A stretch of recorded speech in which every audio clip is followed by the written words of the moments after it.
皆さんこんにちは。写真家の井上博樹です。今回のゼミではテレコンの思考と題して、井上がどのようにテレコンを使っているのか、その使いどころや使用の際のコツ、そして今時のカメラとの関係でテレコンとの付き合い方を考えてみたいと思います。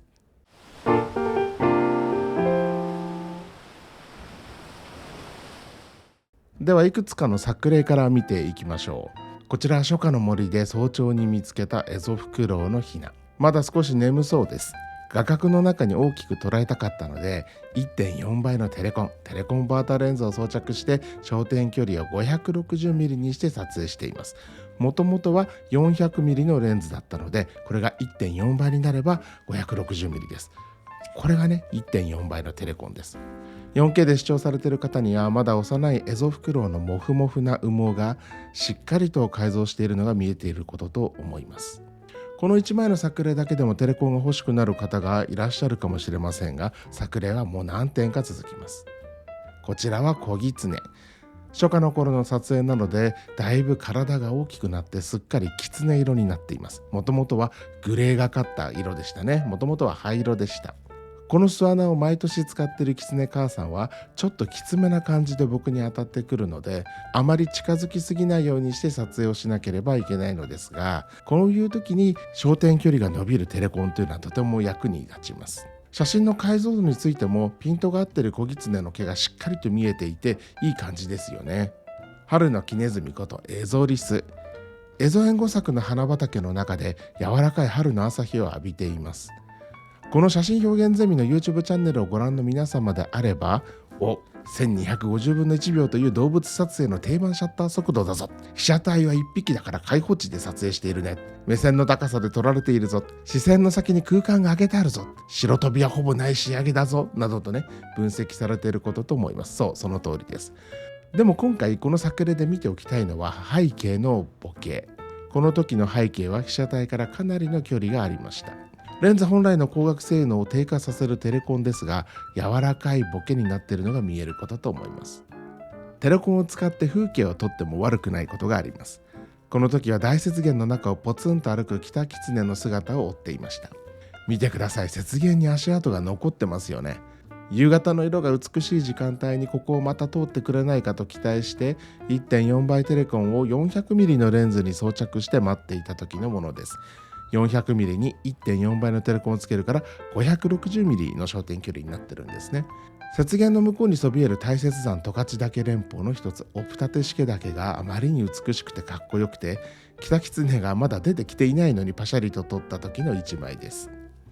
この時使っていたカメラがソニーがリリースしているカメラの中で最も解像感が高いモデルのうちの一つ α7R5 だったということもありますし、長辺9504ピクセルを 4K の画面用に小さくしていることもあって抜群の解像感に思われるかもしれません。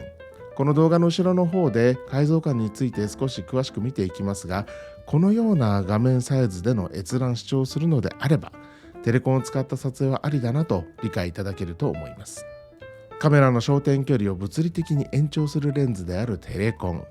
バータレンズ。これにより被写体をレンズの元の焦点距離よりも大きく写すことが可能になります。焦点距離を伸ばすことで望遠撮影の能力を向上させることができ、野生動物撮影や飛行機の撮影、時にスポーツの撮影でも役立ちます。このようにテレコンに対応した望遠レンズのカメラ側にカメラとの間に挟んで装着して使うのがこのテレコンです。で、この重量なんですけども、例えばね、このソニーの E マウント用の 1.4 倍のテレコンであれば約 167g です。一般的なレンズにとっての 167g は大きな数字ですが、例えばね、こういったちょっと大きくなってきたレンズやもっともっと大きな 2kg を超えるような大きな望遠レンズにとってはひどい重量増加には感じられないかもしれません。レンズの焦点距離を伸ばすことができて良いことずくめのテレコンバーターレンズにも見えますが、一方でその欠点というのも存在しているものです。テレコンバーターはレンズの焦点距離を伸ばすことによって画角を狭めて対象物を大きく捉えます。光の経路を変更することで焦点距離の延長を実現しているんですね。ただこれによって画像に若干のコントラスト低下や歪みが生じる可能性が出てくるんです。解像感が落ちたなと感じることが発生するということなんですね。では実際にテレコンを使用していないとき、この 1.4 倍テレコンを使っているとき、そして2倍テレコンを使っているときの違いについて見ていきましょう。こちらの写真、大きなうろに住むエゾフクロウが見えています。この場所はこれ以上近づくことができないのですが、400mm のレンズで撮影してもこんな感じ。ちょっと遠いですよね。もっともっと大きく捉えたいものです。そこで出てくるのがこれらのテレコンなんですね。今回それぞれのテレコンで撮った時を見比べるために、シャッター速度、絞り値、ISO感度などを変えないように同じ値にしてテレコンを使用しないカット、そして 1.4 倍と2倍テレコンを使用したカットを撮影していきます。こちらは 1.4 倍テレコンを装着して 560mm としてみました。400mm の時に比べて少し近づくことができていますよね。装着していない時に比べて解像感は落ちているのですが、この YouTube の画面を 4K で表示させていても、その解像感の劣化をほとんど感じることができないと思います。次に2倍テレコンを装着して 800mm としてみました。 400×2 で800ですね。さらに近づくことができて、エゾフクロウの表情が見えてきました。1.4 倍の時と同様に、この YouTube の画面を 4K で表示させていたとしても、これぐらいの解像感で PC の27インチぐらいまでで視聴するなら、解像感の劣化をほとんど感じることがないかと思います。大型の 4K や 8K のテレビモニターで視聴すると少し甘いかなと感じるかもしれません。とはいえ、2倍テレコンであっても大きくトリミングをしたり、大きなメディアに投影したりプリントしないのであれば、視聴に耐えるものだなぁと井上は感じています。では極端な比較もしてみましょう。先ほどのエゾフクロウの大きさを揃えてみます。左がテレコンを使わなかったカット、中央が 1.4 倍のテレコン、右側が2倍テレコンを使ったカットです。工学的に画質の低下を避けることができないテレコンではありますが、テレコンを使わなかった時と比べるために極端に大きくトリミングをすると、少なくともこの現場でこの 400mm の単焦点レンズとの関係では、テレコンを使う方がより良い解像感を得ることができるということがわかると思います。そして 1.4 倍のテレコンの解像感が特に良いことにも気づかされることと思います。テレコンは画質の低下を招くことに加えて、レンズの開放絞り値を変えてしまう性質があります。例えば 1.4 倍のテレコンであれば1段、2倍テレコンになれば2段絞られてしまいます。最小絞り値が F4 のレンズを使って 1.4 倍のテレコンを使うと、最小絞り値が F5.6 になり、2倍のテレコンを使うと F6.3 になってしまうことに注意が必要です。絞られることでセンサーに届く光の量が減るので、テレコンを使っていなかった時よりも暗く映ってしまいます。そのために同じ明るさに撮るためにシャッター速度や ISO 感度の設定をし直さなければならないことになります。ここが注意です。400mm の F2.8 のレンズに2倍テレコンを装着して撮影していた子狐。動き回る子狐を映し止めるためには1600分の1秒という速いシャッター速度を選んでいました。この時の明るさの中では F2.8 で撮影するときは ISO640 で撮影できるのですが、絞りが2段絞られて F5.6 となると ISO が2500になってしまいます。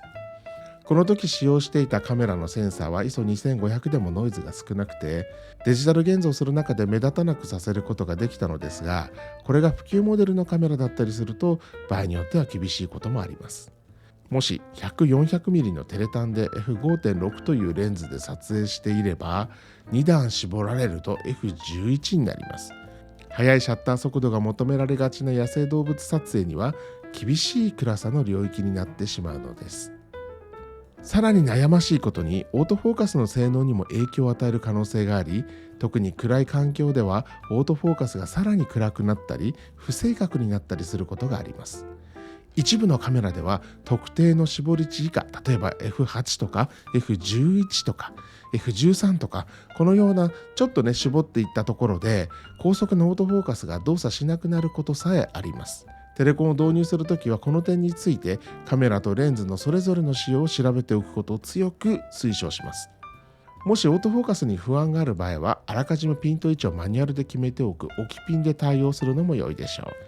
この点もテレコンバーターレンズの使用を考慮する上でとても大切な事柄です。ぐずついた天気の那覇空港を力強く離陸するボーイング777。画面いっぱいに入れて迫力のある飛行機の写真を撮ることが1988年小学校4年生から月刊エアラインの愛読者になっていた井上少年にはずっと憧れでした。さあこのカット、200-600mm のテレタン 600mm に2倍テレコンを装着して 1200mm で撮影しています。このレンズのテレタンの F 値は F6.3 ゆえに2倍テレコン装着時は開放で F13 相当になります。このカットを撮影した当時フラッグシップ機だったソニーの α9 以外の多くのソニー製のカメラは F11 を超えると速くて正確な位相差オートフォーカスが動作しない仕様だったり、コンティニュアスオートフォーカスで連写するとピントが1枚目だけに固定されてしまったりと撮るのが大変だった記憶があります。さらに悩ましいことにテレコンは焦点距離を延長するために同じ手ブレ量であっても画像上でのブレの影響は大きくなってしまいます。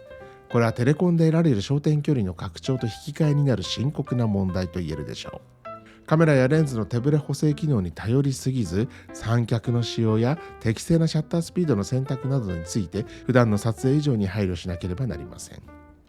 またカメラとレンズの持ち方、さらに言えばシャッターを切る時の呼吸の仕方なども自身に合った方法を模索するのが良いと思います。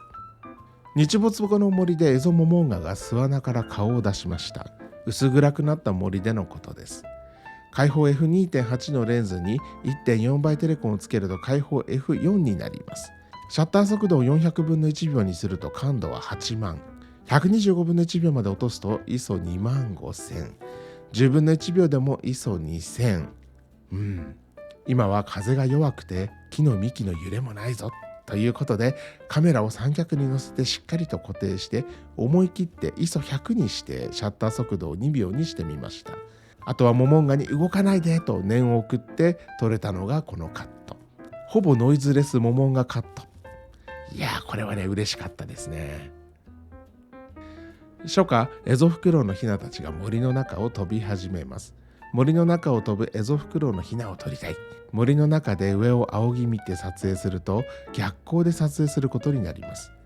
できる限り白飛びをさせないように、そしてシャドウになってしまうエゾフクロウの姿も後のロー現像の時に持ち上げて明るくするためには ISO の上限を1250あたりにしておきたい。となるとシャッター速度は1250分の1秒。雑にシャッターボタンを押したり望遠レンズを振るとこの 560mm という領域ではブレてしまいます。そう慎重さが大切になるんですね。ヒナが遠くを見始めてお尻をもぞもぞ、肩になんか力が入ってきたなと思ったら僕は深く息を吸って短く吐いてという風にしてタイミングを合わせ始めます。こんな呼吸の具合とうまく合うと撮影の時の成功率が上がるような気がしています。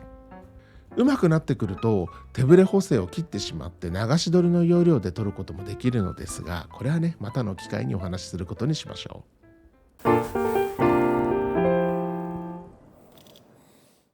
さて今日5000万画素を超える超高画素機も多くリリースされている中、テレコンがなくても大きくトリミングをして遠くの被写体を大きく捉えるという選択肢だってあると言えます。ここからはテレコンを使うべきなのかトリミングをすべきなのかという点を見ていきましょう。こちらのエゾフクロウは画素数が6100万画素の超高画素機の α7R5 で撮影していました。長辺は9504ピクセル、半分にトリミングしても 4K 超え、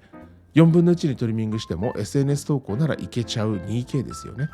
さあこれちょっと見ていきましょう。この赤枠の部分を拡大して 1.4 倍と2倍のテレコン使用時と比べてみます。左からテレコンなし、中央は 1.4 倍、右は2倍です。このサイズにトリミングして大きさを揃えてみました。皆様が今ご覧になっているメディアに投影するならこの通りほとんど差異がないと思います。そしてもっともっとトリミングをすると先ほどもお見せしたようにテレコンなしの画像はどんどん粗さが見えてくることになり、この時のテストでは 1.4 倍テレコンが良い結果を出してくれています。もちろんこれは 1.4 倍テレコンと超高画素機でのトリミングを併用するとさらに大きく映すことができることも意味すると、これも忘れてはいけません。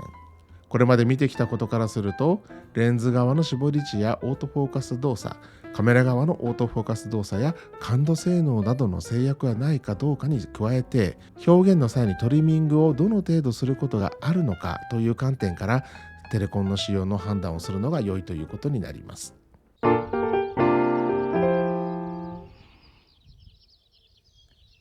今回は井上がどのようにテレコンを使っているのか、その使いどころや使用の際のコツ、そしてテレコンのデメリットについてもお話をしました。そして今時の超高画素カメラとの関係でテレコンとの付き合い方についても考えてみました。望遠レンズの焦点距離を手軽に伸ばして被写体を引き寄せるテレコンの魅力が引き立ってきたことと思います。ぜひテレコンに対応する望遠レンズをお持ちの方で、まだテレコンを使ったことがない方はこの機会に試してみてください。